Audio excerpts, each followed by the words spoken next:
matumaini makubwa kwa Watanzania kuelekea siku ya Jumapili, siku ya mchezo wa pili wa fainali ya kombe la shirikisho barani Afrika. Ni Simba wakiwaalika hapa RS Berkane kutokea kule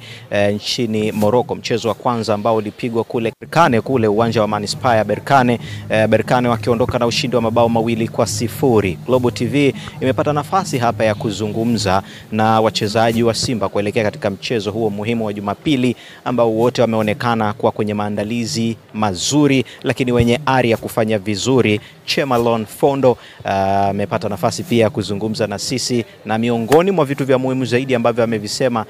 ni kwamba kuelekea mchezo wa Jumapili wanakwenda kucheza kama vile ndio mchezo wao wa mwisho kucheza katika ulimwengu huu, kwamba wanakwenda kutoa karibia kila kitu walichonacho katika kuhakikisha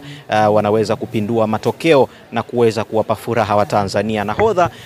kikosi hiko cha Simba Mohamed Hussein na yeye hakuwa mbali na kile ambacho amekisema Chemalon, ambapo naye ameeleza kwamba ni furaha na ni heshima kubwa kwake kuiongoza Simba katika mchezo huu, na amejipanga kuhakikisha anaipa heshima Simba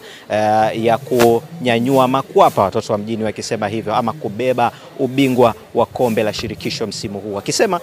mwalimu Fadlu Davis, technician huyu kutokea kule nchini Afrika